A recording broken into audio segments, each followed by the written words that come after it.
सामाजिक न्याय की लड़ाई को जीतने के लिए एसडीपीआई के अलावा कोई और विकल्प नहीं। आज दिनांक 21 मार्च 2024 को लखनऊ स्थित प्रदेश कार्यालय में social democratic party of India ने लोकसभा चुनाव 2024 के लिए प्रत्याशियों की घोषणा कर दूसरी लिस्ट जारी की।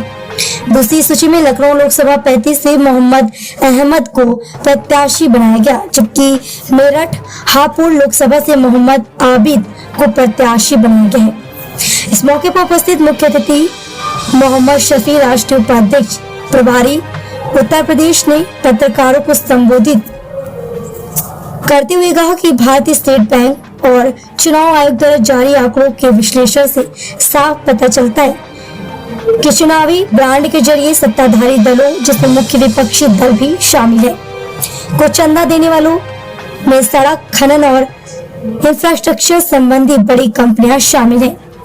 इससे अंदाजा लगाया जा सकता है कि भले ही चंदे की राशि राजनीतिक दलों को मिल रही, लेकिन इसकी असल कीमत दलित, आदिवासी, पिछड़ा वर्ग को चुकानी पड़ रही है, जिसके संसाधनों को सभी सत्ताधारी दलों ने चंदे के बदले इन कंपनियों के हाथों में कर दिया है।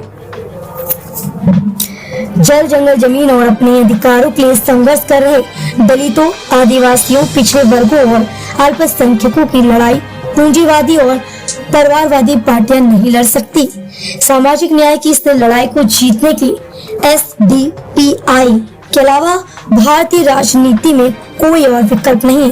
मोहित हाशमी, प्रदेश उपाध्यक्ष उत्तर प्रदेश, ने पत्रकारों से बातचीत में बताया, जब से बीजेपी की अगुवाई में 2014 से नरेंद्र मोदी की सरकार आई है, तब से मुस्लिम समुदाय में असुरक्षा की भावना अधिक बढ़ गई।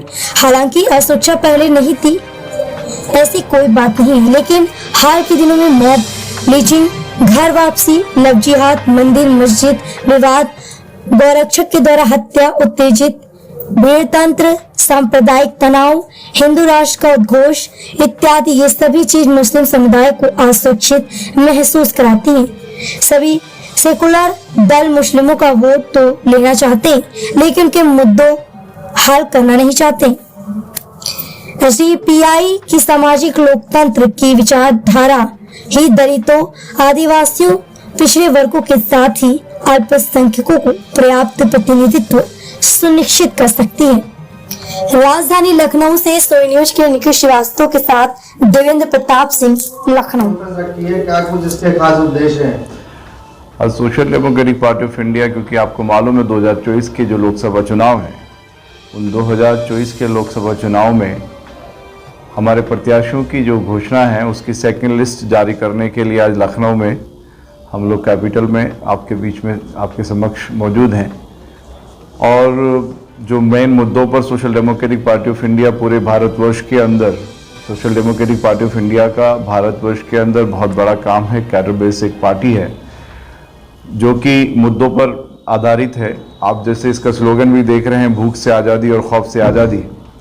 और भूख वो तमाम तरह की भूख जो हमारी जनता को, आवाम को हर एक चीज़ ज़रूरत को भूख कहा जाता है। अगर उसके पास कपड़ा नहीं है तो कपड़े की भूख होती है, रोटी नहीं है तो रोटी की भूख होती है, सर पे छत नहीं है तो मकान की भूख होती है। इसीलिए जो हमारे मेन मुद्दे हैं, असल मुद्दे हैं रोटी, कपड़ा, मकान, स्वास्थ्य, शिक्षा, जो तमाम जनता के जो अहम मुद्दे हैं, जो तमाम लोगों को फराहम होने चाहिए, तो अब तक नहीं हुए हैं। सब लोग यहाँ पे धर्म की राजनीति कर रहे हैं और जिस तरीके से करप्शन और जिस तरीके से जिन हालात में हमारा देश के जो मुद्दे हैं बदल चुके हैं, हमारे जो आइडिया ऑफ इंडिया, हमारे बुजुर्गों ने जो शहादतें देकर इस देश को आज़ाद कराया, वो कहीं बहुत पीछे चला गया है। आज पूरा देश एक बदला हुआ देश नज़र आ रहा है। तो एक बड़े बदलाव के मद्देनज़र हम लोग जो हैं, social democratic party of India पूरे 5 साल मेहनत करती है और आने वाले इलेक्शंस जब भी होते हैं, उन इलेक्शंस में लोगों के बीच में एक सही ऑल्टरनेट, एक मुतबादिल पेश करती है। लोकसभा में कितनी सीटों से लड़ेगी ये पार्टी? अभी हम लोग 4 सीटें अनाउंस कर रहे हैं, उसमें 2 सीटें पूर्व में जो है हमने पश्चिम के अंदर, पश्चिम उत्तर प्रदेश के अंदर ही बिजनौर और कैराना सीट के अंदर प्रत्याशी घोषित कर दिए हैं। और आज हम लोग लखनऊ सदर से और हमारा जो मेरठ सीट है, मेरठ हापुड़, वो सीट से आज प्रत्याशी घोषित करने के लिए यहाँ पर हम लोग आपके सामने हैं। उसमें हमारा जो लखनऊ सदर की जो सीट है, उसमें हमारे प्रत्याशी मोहम्मद अहमद होंगे जो कि हमारे स्टेट लीडर भी हैं, मंडल के यहाँ के अध्यक्ष भी हैं, और साथ ही साथ मौलाना आबिद, हमारा जो पश्चिमी उत्तर प्रदेश के अंदर मेरठ सीट है, उससे मौलाना आबिद जो हैं वहाँ के हमारे प्रत्याशी होंगे।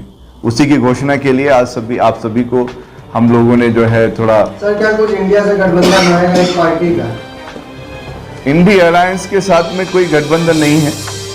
हम लोग, क्योंकि जो मुद्दे हैं उन मुद्दों के आधार पर हमारी पार्टी जो है पॉलिटिक्स है, उनके मुद्दे नहीं है, वो तमाम प्राइवेट लिमिटेड पार्टीज़ हैं जो मिली हुई हैं, जो अलग अलग फर्म हैं, एक बड़ी बड़ी कंपनीज़ हैं जिनके अपने लीडर आप मालूम है, ऑनर्स मालूम है, तमाम प्राइवेट लिमिटेड पार्टीज़ के उनके जो ऑनर्स हैं वो सिर्फ अपनी कॉर्पोरेट अपनी कंपनी को चला रहे हैं, देश को चलाने के लिए काम नहीं कर रही है। जो भी इंडिया अलायंस के अंदर मैक्सिमम जितनी पार्टीज़ हैं, एक मुद्दों के आधार पर काम नहीं कर रही है। जिस वक्त में बीजेपी इस तरीके से नफरत फैला रही है, रोड पर आना चाहिए, अब तक कोई सड़कों पर नहीं आया।